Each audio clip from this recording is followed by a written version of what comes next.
My name is Natalie Carter. I was 29 years old when I learned that betrayal does not always arrive screaming. Sometimes it arrives smiling. Sometimes it sits beside you at dinner parties, squeezes your hand under the table, and tells strangers how proud it is of you, while secretly wishing you were someone else. And sometimes it wears the face of the man you planned to marry. 2 years ago, I thought my life was solid. Not perfect, but solid. I owned an electrical contracting company in Colorado Springs. I started at 18 making $12 an hour pulling wire through unfinished houses that smelled like drywall dust and sweat. By 29, I had bought out my old boss, expanded operations, and built a respected business handling high-end residential systems and commercial smart home installations. 8 employees, 3 vans, booked 6 months out. I was proud of every inch of it. Not because it made me rich. Because I built it myself. Every scar on my hands had a story attached to it. Every contract meant another client trusted my name. But apparently, that still wasn't enough for Daniel Mercer. Daniel was my fiancé. Tall, sharp jawline, expensive watches. The kind of man who could walk into a restaurant and immediately act like he owned a chair there before anyone offered him one. When we first met, he seemed impressed by me. He said he loved that I was independent. He said most people talked about building something, but I actually did it. He used to bring coffee to job sites and kiss me, even when my hair smelled like sawdust and copper wire. Back then, I believed him. That was my first mistake. Because Daniel did not love my strength. He liked borrowing it. He liked standing beside it. He liked telling people he was engaged to a woman who owned a company. But when doors closed, when the compliments stopped, when he had to live with the reality of my long hours, dirty boots, and emergency calls at midnight, he started resenting the same thing he once bragged about. The change was slow at first. A comment here. A sigh there. You're wearing that to dinner? Do you always have to answer work calls? Sometimes I wish you had a normal job. Normal. That word started showing up more and more. Normal hours. Normal clothes. Normal friends. Normal girlfriend. And then Vanessa Hale entered our lives. Vanessa was Daniel's best friend from college. That was how he introduced her. Best friend. Nothing more. She was polished in a way that looked effortless, but absolutely was not. Perfect blonde waves, white blouses, gold jewelry, nails that never chipped. She worked in luxury real estate and had the kind of smile that made women uneasy before they understood why. The first time I met her, she hugged Daniel too long. Not scandalously long. Just long enough. Then she looked at me and said, "So you're Natalie. Not nice to meet you. Not, I've heard so much about you. Just, so you're Natalie." Like I was an object she had been forced to inspect. I should have listened to the warning bell in my chest. Instead, I smiled. Because women are trained to smile, even when disrespect walks into the room wearing perfume. At first, Daniel insisted Vanessa was harmless. "She's like family," he said. "She knows me better than anyone." You're being insecure. That last one became his favorite. Any boundary I had became insecurity. Any discomfort became jealousy. Any question became proof that I was too intense. Meanwhile, Vanessa became a permanent shadow in our relationship. She texted him late at night. She called during dinners. She showed up at gatherings wearing dresses that made Daniel lose his train of thought. And somehow, I was always expected to pretend I didn't notice. The worst part was how public it became. Daniel loved attention. Vanessa knew exactly how to give it to him. At parties, she laughed too loudly at his jokes, touched his arm when she spoke, finished stories I had never heard. And every time I looked uncomfortable, Daniel would squeeze my hand under the table like a warning. Behave. Smile. Don't embarrass me. Then came his birthday dinner. That night was the beginning of the end. Daniel wanted something classy, his word, not mine. So I booked a private room at Marlowe's, one of those restaurants with dim lighting, tiny portions, and waiters who described butter like it had a backstory. I paid the deposit. I ordered the cake. I coordinated the guest list. I even changed out of my work clothes in the bathroom of a gas station because a client's panel replacement ran 3 hours late. When I arrived, Daniel barely looked up. Vanessa was already seated beside him, in the chair that should have been mine. Everyone noticed. No one said anything. That is how humiliation works in polite rooms. People see it. Then they look away so they don't become involved. I stood there for 1 second too long. Daniel finally glanced at me. "Oh, you made it." Not "thank you." Not "you look beautiful." "You made it." Vanessa smiled into her wineglass. I sat across from them. Across from my own fiancé. Dinner started badly and got worse. Daniel drank too much. Vanessa performed too well. And I sat there, watching the man I planned to marry become crueler with every laugh he got from the room. Then someone asked about the wedding. A harmless question. "So, Natalie, are you taking time off after the wedding? Honeymoon plans?" I opened my mouth to answer. Daniel cut in. "We'll see if she can make time between crawling through attics and bossing around electricians." A few people laughed. Not because it was funny, because they were uncomfortable. I smiled tightly. Daniel kept going. I mean, honestly, sometimes I forget I'm engaged to a woman and not a foreman. The room went quiet. Vanessa laughed first. Soft. Delighted. Like she had been waiting all night for permission. Something inside me went still. Daniel leaned back, enjoying himself.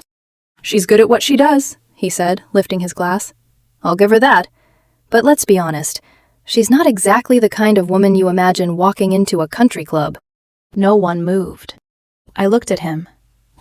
Really looked. And for the first time, I did not see the charming man who brought coffee to my job sites. I saw a weak man standing on my shoulders while complaining I was too tall. I placed my napkin on the table. Slowly. Then I stood. Daniel blinked. "What are you doing?" I picked up my purse. "Leaving." His smile twitched. "Natalie, don't be dramatic." I looked around the table. Every face avoided mine, except Vanessa's. She was smiling. Barely. But smiling. So I gave her one back.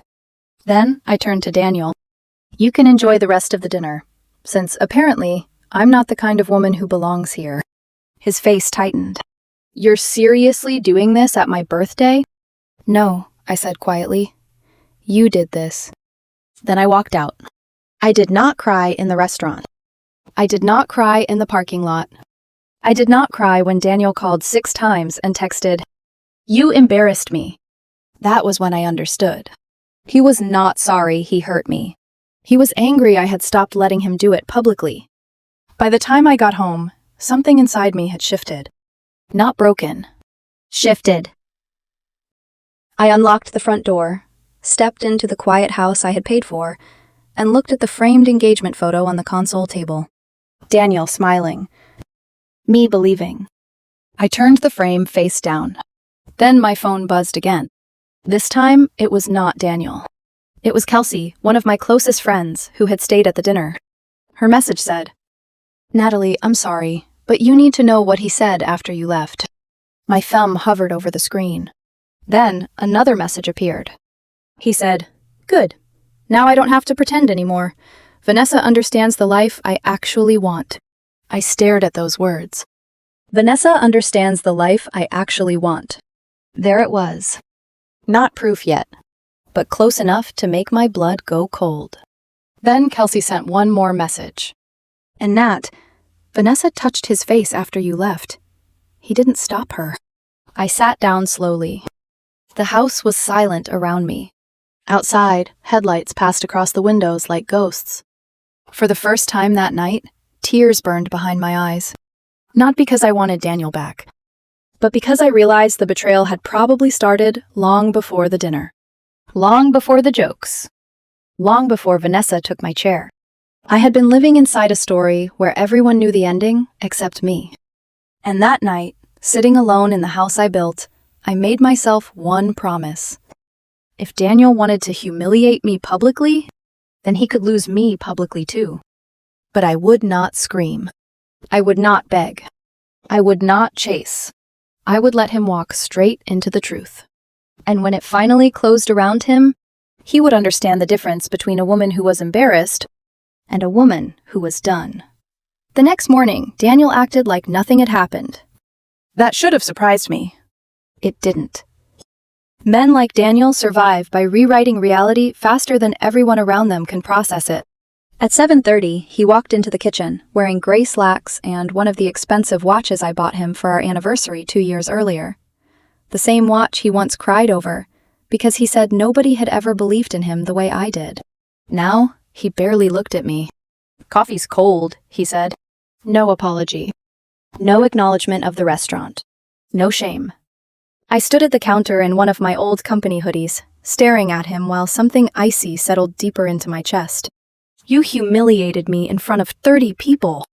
He sighed immediately, like I was exhausting. "Natalie, are we really doing this again?"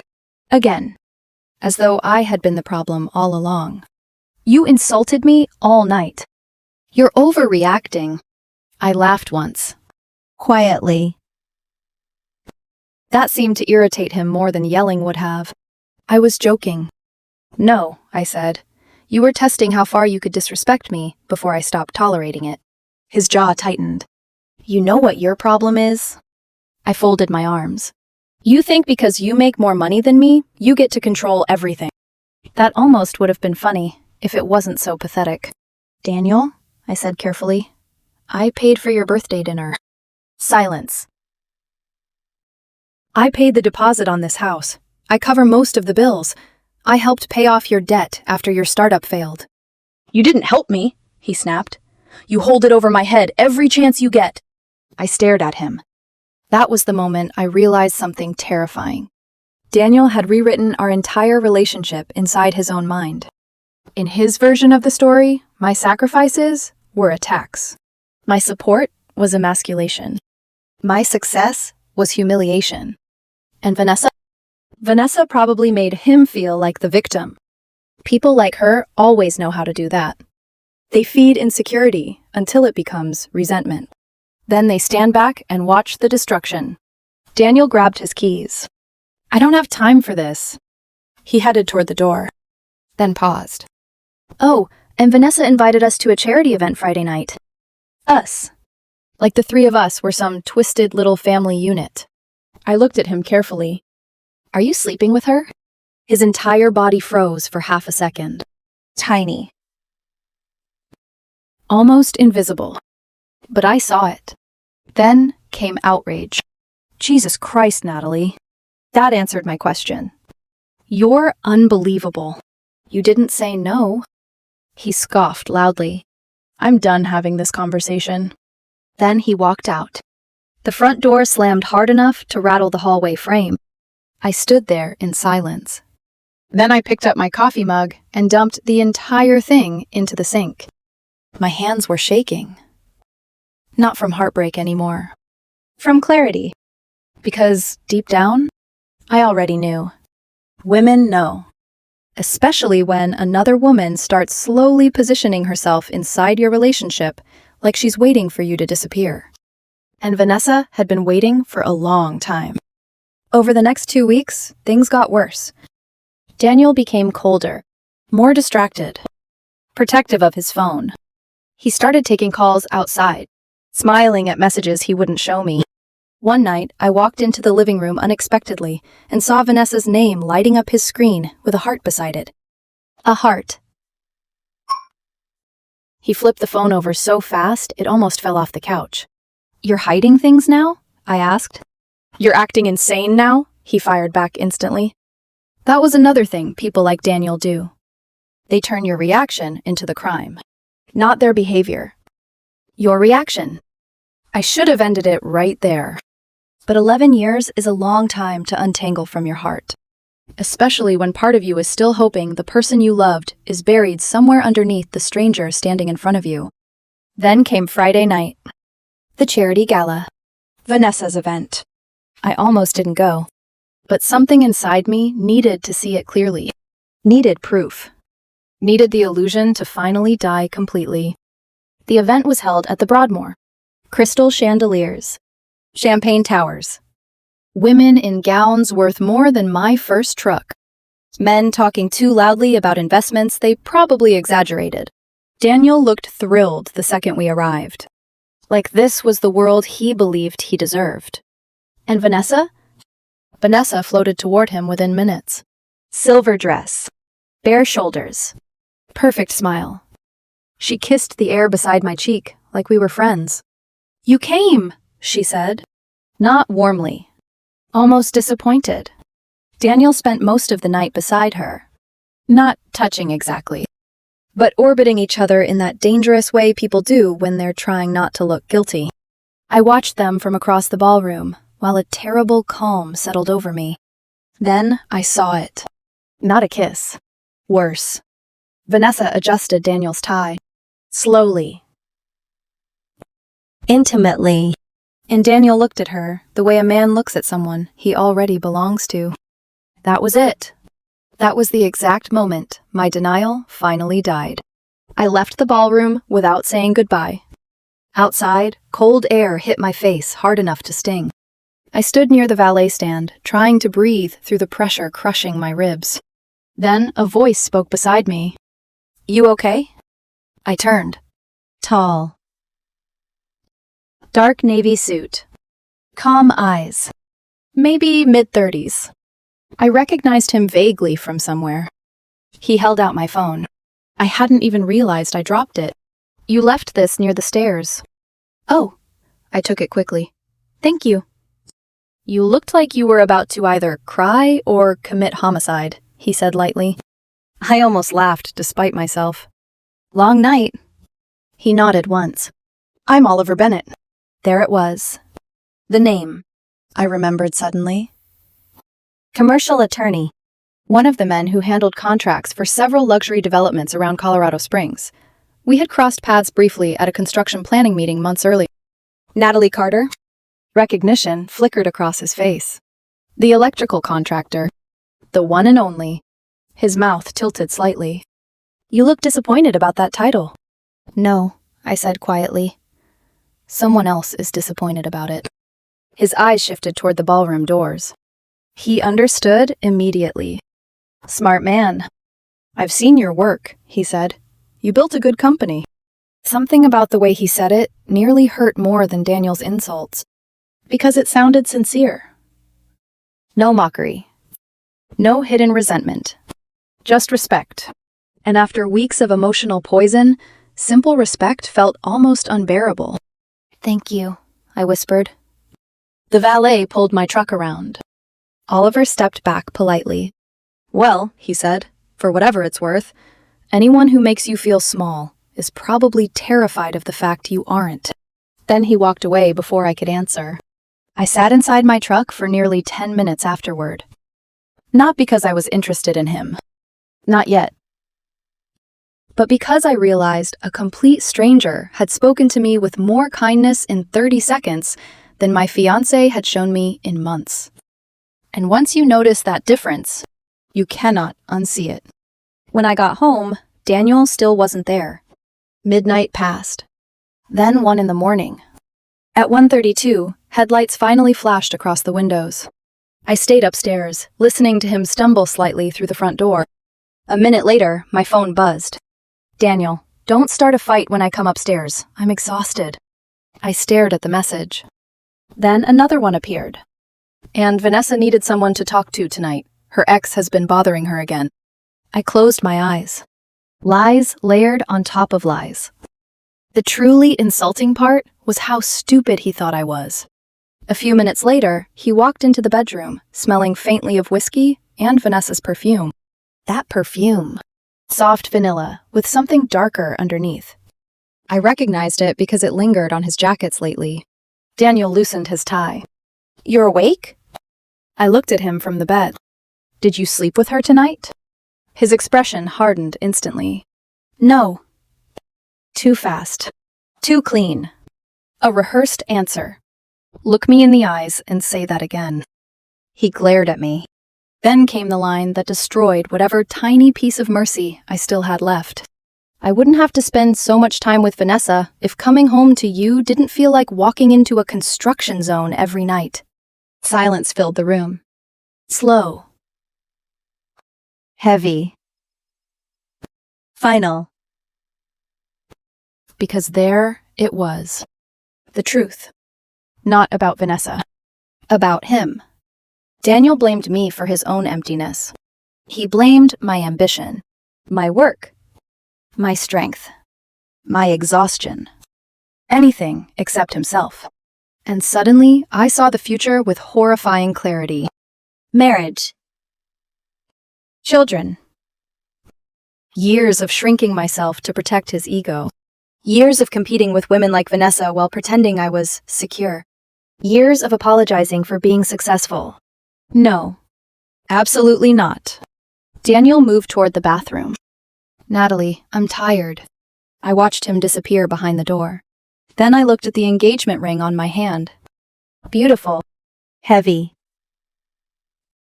Worth almost as much as one of my company vans. And completely worthless now.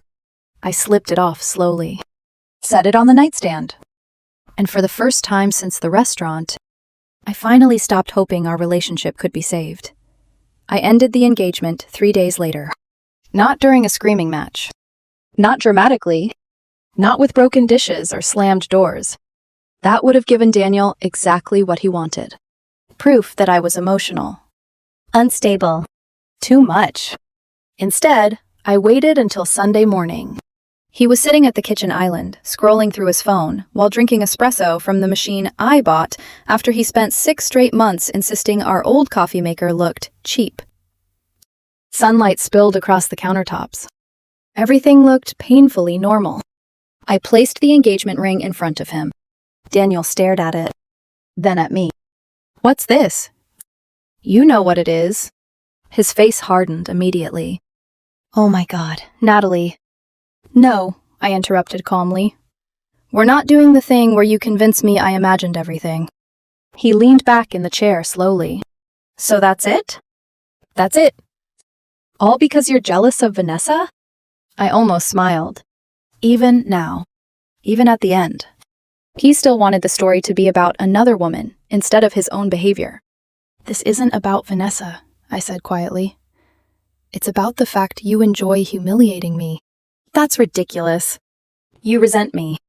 No, I resent the way you act superior all the time. Superior. Interesting word. I thought about the bills I paid when his business collapsed. The rent I covered. The nights I worked until midnight while he complained I wasn't fun anymore. And somehow, he still saw himself as the victim. You know what your problem is, Daniel? I asked softly. He scoffed. Please, enlighten me. You wanted the lifestyle my success gave you, but you hated the woman who created it. His expression shifted. Just slightly. Enough to tell me I hid the truth. For a second, I saw anger give way to embarrassment. Then ego rushed in to save him.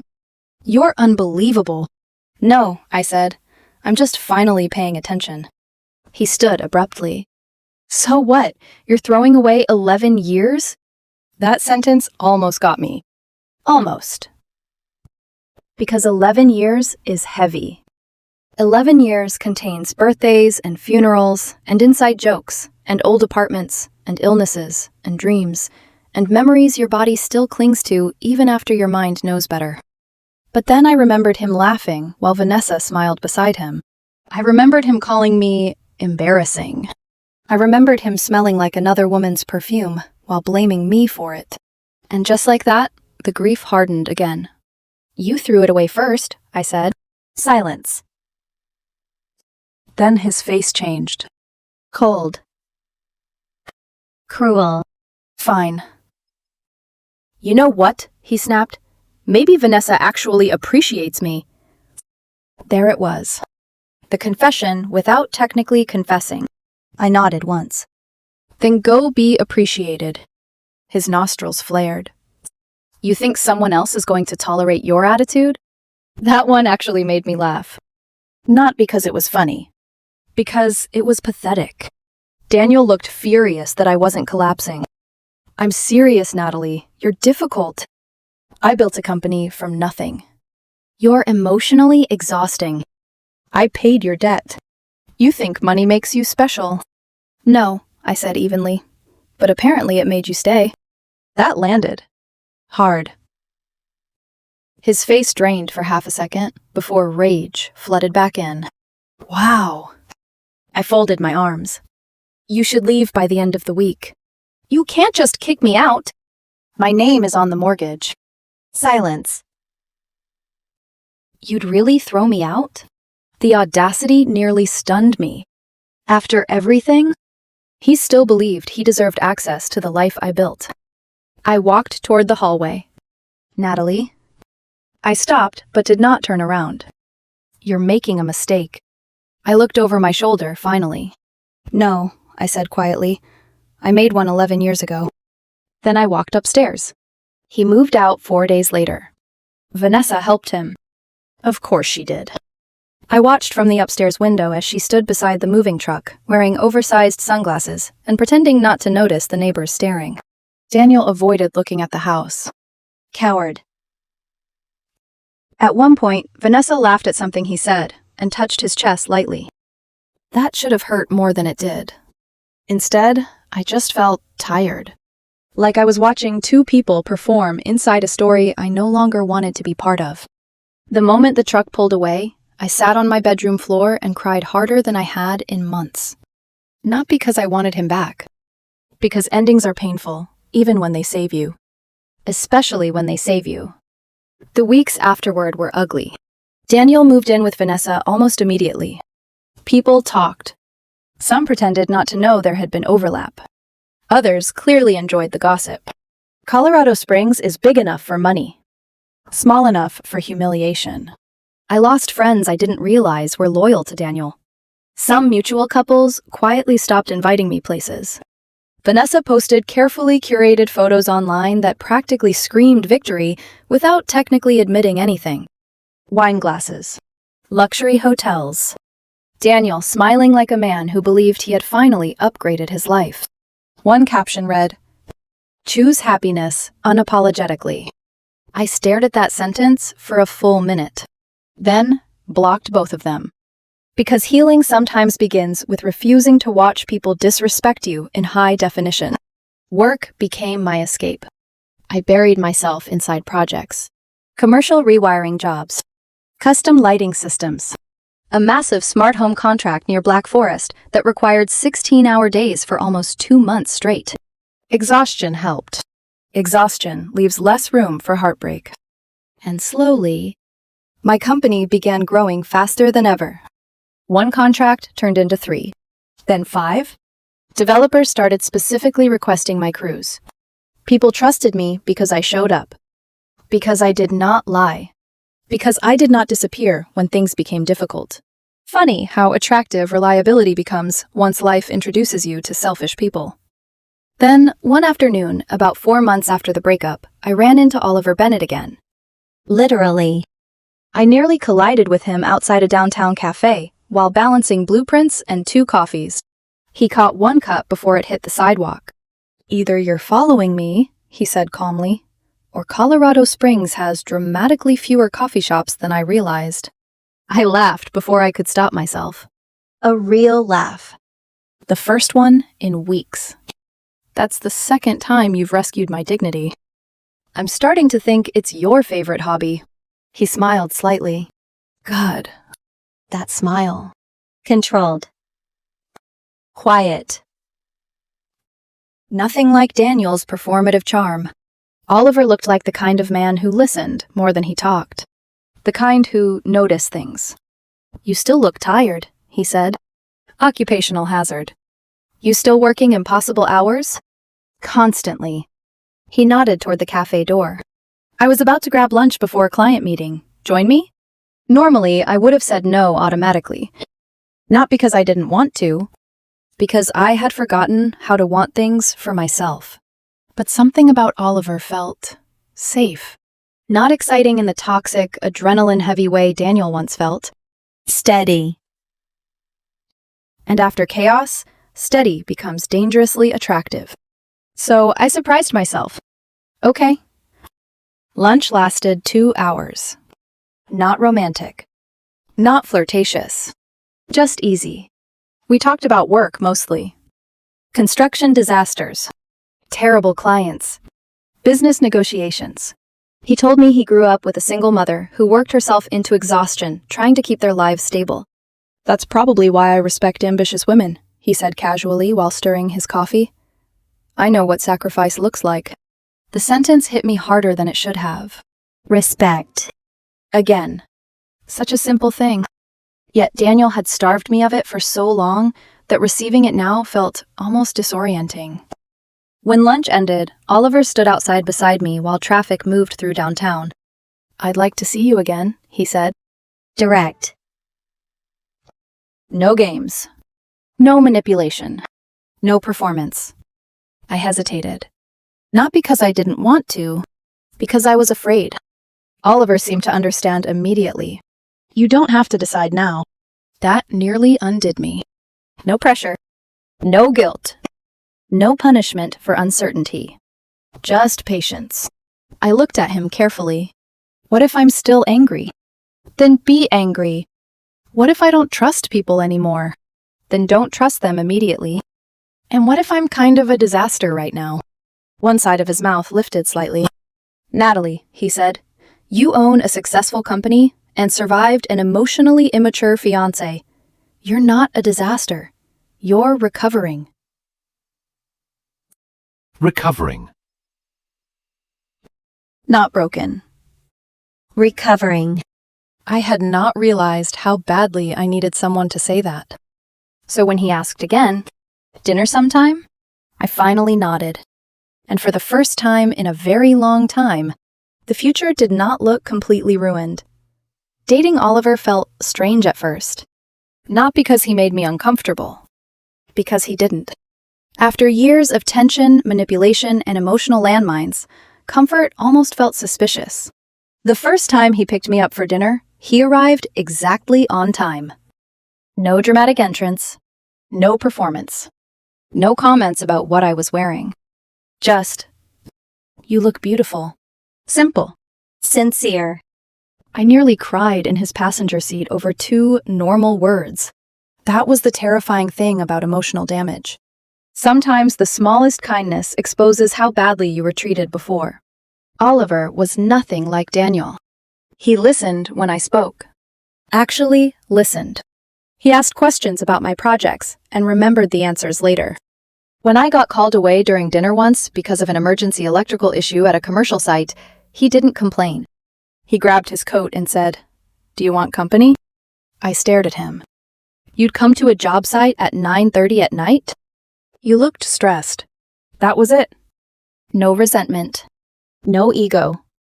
No punishment for having responsibilities. And slowly, against my own instincts, I started relaxing around him. But healing is not linear. Especially when your humiliation was public. Especially when the people who hurt you are still nearby. Because Daniel and Vanessa were impossible to avoid completely. Colorado Springs circles overlap. Contractors know developers. Developers know attorneys. Attorneys know investors. And investors attend charity events hosted by people like Vanessa Hale. About 8 months after our breakup, I saw them again at a luxury home unveiling near Broadmoor Bluffs. I was there for work. Oliver was there representing the development group. Daniel and Vanessa arrived like they were entering a movie premiere. Vanessa wore white. Of course she did. Daniel looked thinner than I remembered. Sharper around the eyes. But he still carried himself with that same inflated confidence that used to fool people before they spent enough time around him. The second he noticed me beside Oliver, his expression changed. Not devastated. Not heartbroken. Offended. Like he genuinely believed I was not supposed to move on before he approved it. Vanessa saw it too. Her smile tightened instantly. Interesting. Because women like Vanessa enjoy winning. But they hate realizing the person they defeated is happier afterward. Natalie, Daniel said as they approached. I turned calmly. Daniel. His eyes flicked toward Oliver. You two know each other? Oliver answered before I could. We do. Steady voice. Relaxed posture. No insecurity. Daniel hated that immediately. Vanessa crossed her arms lightly. Well, she said sweetly, this is unexpected. Not really. People who destroy relationships always assume they're the final chapter. They never imagine the other person rebuilding. Oliver extended a hand politely toward Daniel. Oliver Bennett. Daniel shook it harder than necessary. Natalie never mentioned you. That's because Natalie and I discuss important things, Oliver replied smoothly. I almost choked trying not to laugh. Vanessa noticed. Her eyes narrowed slightly. Then came the real reason they approached. Daniel wanted to measure himself against Oliver. Men like him always do. Especially when they realize the woman they underestimated found someone better. So, Daniel said casually, what exactly do you do? Oliver remained calm. Commercial litigation. Daniel nodded slowly. Right. Law. The way he said it made the insecurity obvious. Then he smiled toward me. Natalie usually dates guys more creative. Creative. Interesting way to describe unemployed during 3 separate periods of adulthood. Oliver did not react, but I saw amusement flicker briefly across his face. Natalie usually dates men who need saving, Oliver said mildly. I'm fortunate she raised her standards. Silence. Absolute silence. Daniel's face darkened instantly. Vanessa stepped in quickly. Well, she laughed tightly, this has gotten awkward. No, I said calmly.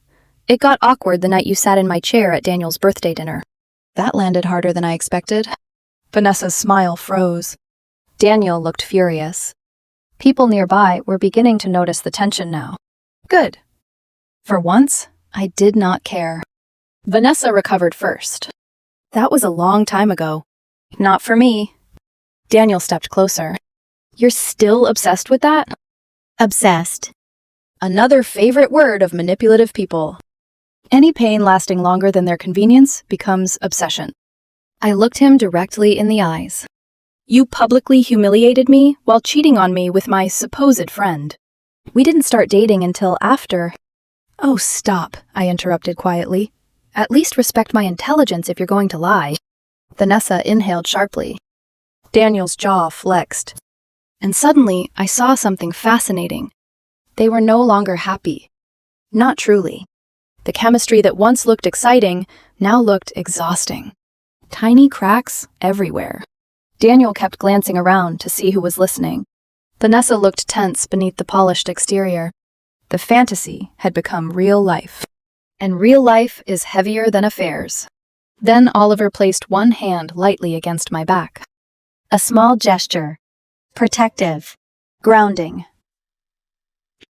Daniel noticed immediately. That hurt him more than anything I said.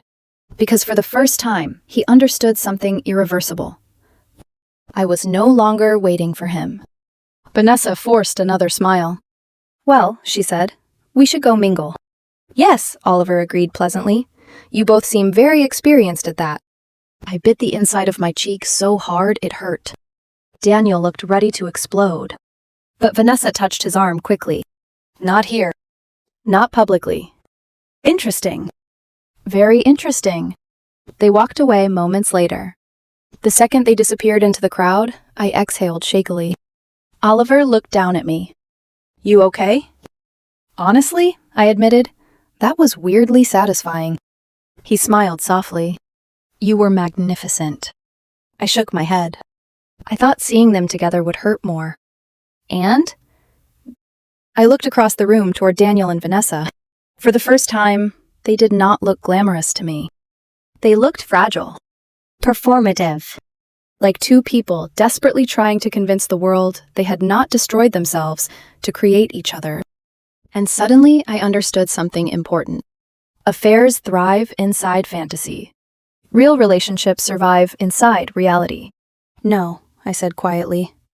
I think it finally stopped hurting. But karma was not finished with Daniel Mercer. Not even close.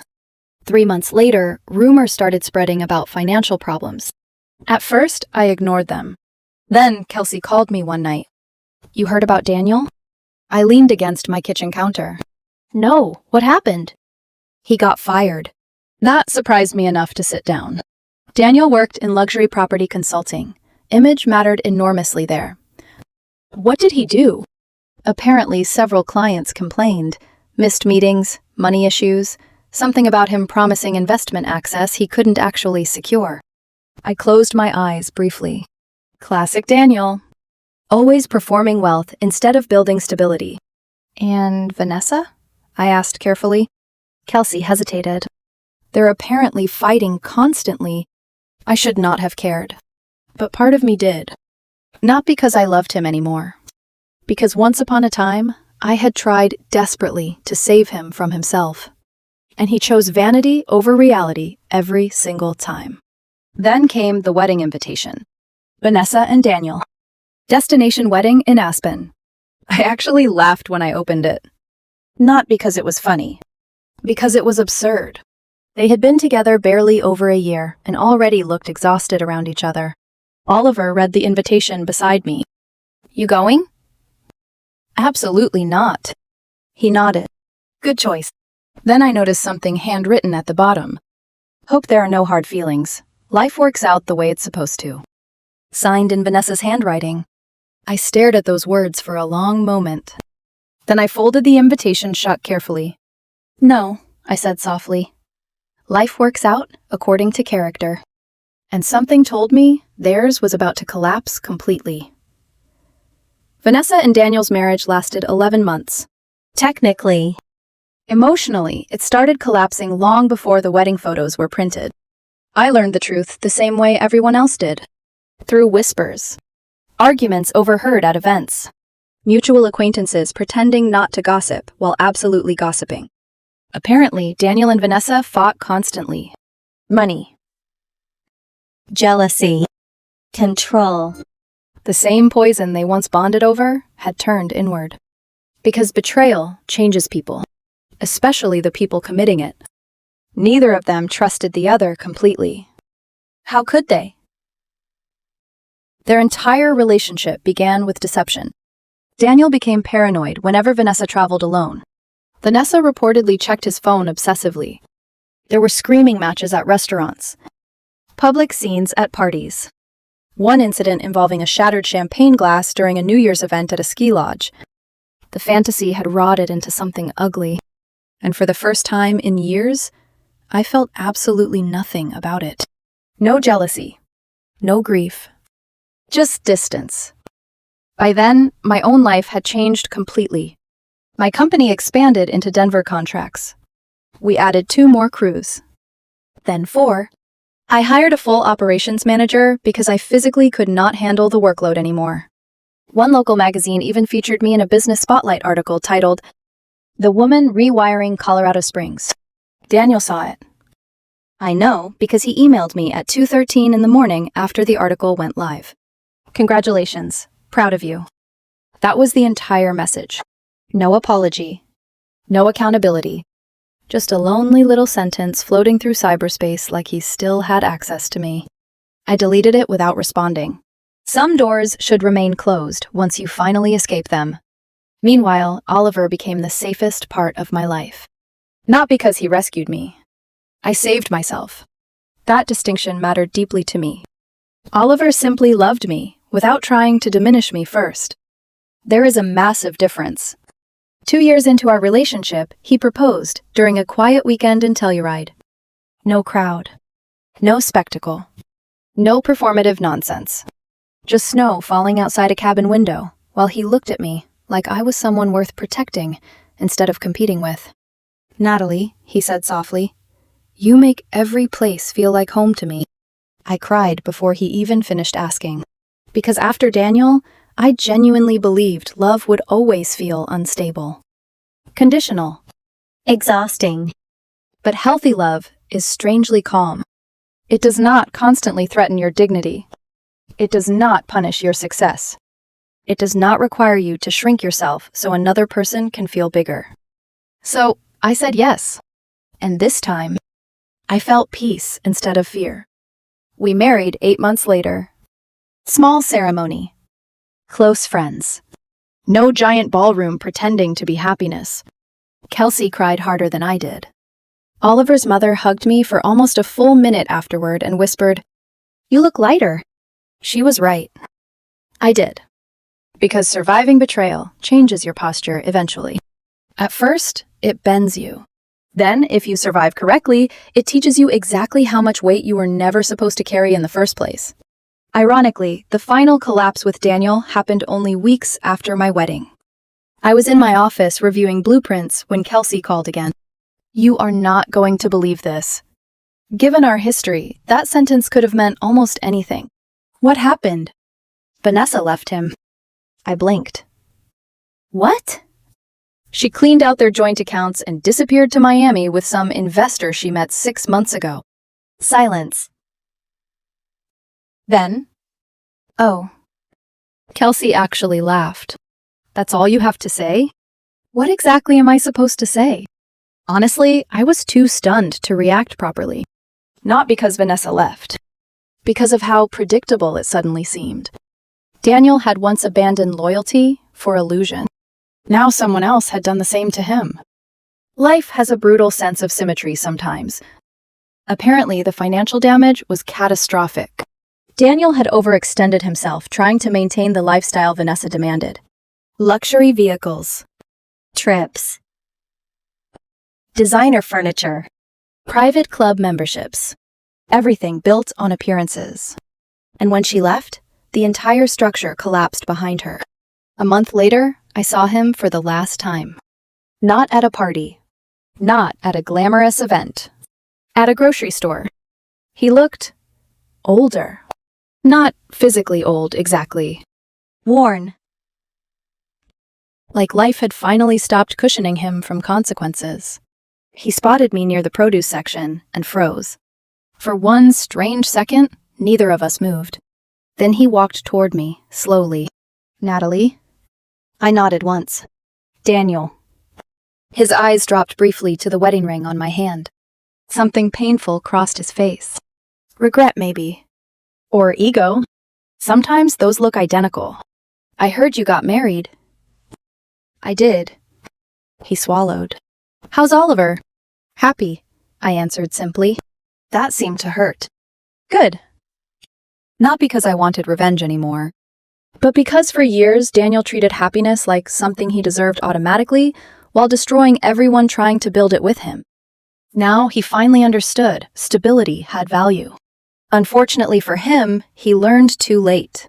"I made mistakes," he said quietly. There it was. Not enough. Not even close to enough. But probably the closest thing to accountability Daniel Mercer was emotionally capable of reaching. "Yes," I said calmly. "You did." His eyes glistened slightly. "I really did love you, Natalie." I studied him carefully. And surprisingly, I believed him. In his own limited, selfish, emotionally immature way, I think he did love me. But love without respect eventually becomes destruction. And Daniel never truly respected me until another man treated me properly. That realization alone was punishment enough. "I hope things get better for you," I said honestly. Then I picked up my groceries and started walking away. "Natalie." I stopped. Not because I belonged to him anymore, because I wanted to hear the final thing he had to say. I was happiest before I started trying to impress people. The sentence hit harder than I expected. Because underneath all the arrogance and betrayal and humiliation, there was still the ghost of the boy I met at 19. The one who used to laugh with me in cheap apartments before vanity poisoned him. For a moment, I felt genuinely sad for him. Then I remembered something important. You can mourn who someone used to be without allowing them back into your life. So I smiled gently. "I know." And then I left. The automatic doors opened. Cold Colorado air rushed against my face.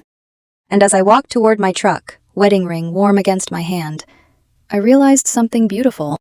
Daniel losing me was never the tragedy of my life. Me almost losing myself, trying to keep him. That was the real danger. But I survived it. I rebuilt. I loved again. And this time, the man beside me did not fear my strength. He admired it.